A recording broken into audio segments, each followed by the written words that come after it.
Hi, today is December 18th, 2022. I'm Jason Shapiro with crowdedmarketreport.com. We're at the time of year here where people like to make predictions on what the coming year is going to see in the markets. I personally think it's a ridiculous exercise. And the reason is, so many things happen over the course of the year. And the whole thing is fluid, and the markets affect the thought process affects the markets, and to predict that over the course of a year seems silly to me. Just as a simple example, if the Dow Jones or the S&P or whatever goes down 20% between now and the end of the year, is your prediction for next year the same? Does that not affect anything? So it's kind of silly to me. That would be my first comment. My second comment would be here is my favorite quote on predictions from the man, Clubber Lang, Rocky 3, right? This is, to me, the best prediction quote that there is. What's your prediction for the fight, then? Prediction? Yes, prediction. Pain. And to me, that's what it is. Prediction, pain. Because predictions can cause you a whole hell of a lot of pain. Because you can get stubborn. You make a prediction, you get stubborn. Hey, I think the market's going to go up 30%. Okay, I'm going to be long. All right, well, what happens if the market goes down 50% while you're thinking it's going to go up 30% and you're stubborn because of your prediction? You're going to get killed. And that is the real point here, which is what we want to do is make money in the markets, not get predictions right or wrong. And I know that might sound strange, but that's the truth. Trade the market as it's in front of you. Trade the market and what it's telling you, not what you're telling it. The market doesn't care what you think. The market doesn't care what anybody thinks. The market's going to do what it's got to do, and our job as traders is to make money out of that. So watching things like positioning, like psychology, and most important, market reaction and how the market is reacting to various news and how the market is acting is the more important thing about making money. So that would be my second thought on predictions.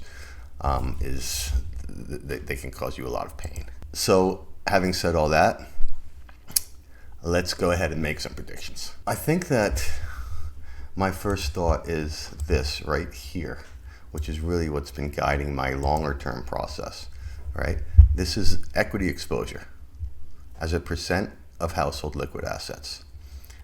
It was high here, which was, the top in 68. It was high here, which was the top in 2000. And it was high here, which was the top in 2021. And those periods, you can see, created flat to down markets, right? And again, it did make a new high here, right? But net went nowhere. It tagged a new high here, net nowhere.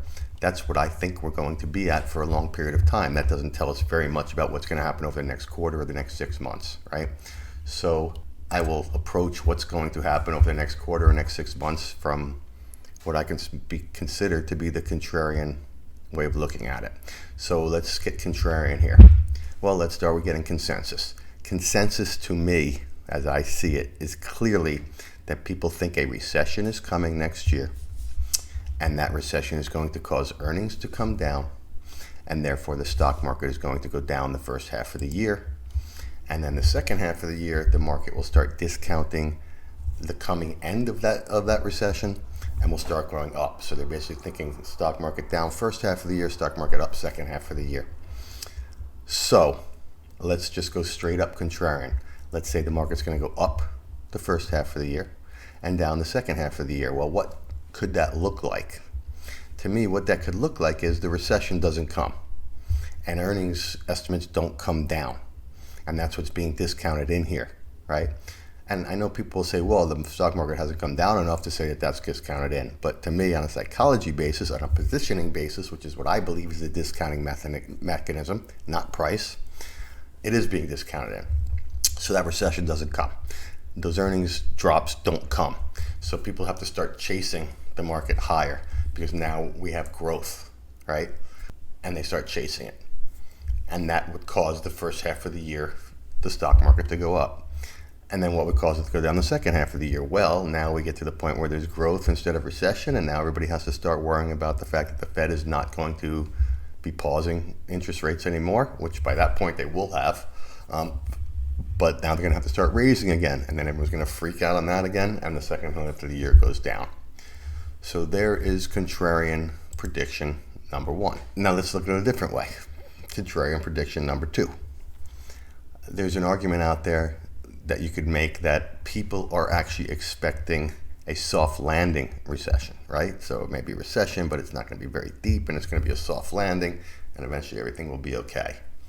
And which is why I would be looking to buy the dip the first half of the year. So what happens if that's not the case? What happens if it's not a soft landing? What happens if it's a hard recession? What happens if things start to collapse and they just start collapsing upon themselves, which I've talked about a number of times? Well, then, in that case, you could argue that the bear targets, which is the previous low down here, right, 3,500 or so on the S&P, we get down there, people start buying that in anticipation of this second half rally. They get long, and then they just get smothered, right? They get bashed, right? And the market, instead of going down, from here, 3,900 to 3,400, ends up going down to 2,400 or 2,000 or 1,500 or whatever. That would be a contrarian take on what people are thinking as well. And like I say, I'm not going to predict that's going to happen. Let's let it happen, right? Let the market go to lows. Let's see if they're buying it. Let's see if they're not buying it. Let's see what the situation is there. But that could certainly be a contrarian to the idea of, we're going to have a soft landing and everything eventually is going to be okay. And again, when I go back to the beginning, the long-term bear, if we are in fact in a long-term bear market, the slippage is probably to the downside. So that would be contrarian take number two for the next year. Me personally, if you're going to ask me, twist my arm, I'm biased to the first idea, right? Up first half of the year because the economy, and not that I think the market is the economy, I think that people are too short here, but the excuse will be that the economy is stronger than expected. Market will start to rip, people have to start to chase it. Once they chase it, then it starts going down, and the reason they give for that is that, interest rates are going to have to be raised again. That would be my bias. So, but again, am I going to be right or wrong about any of this? I have no idea.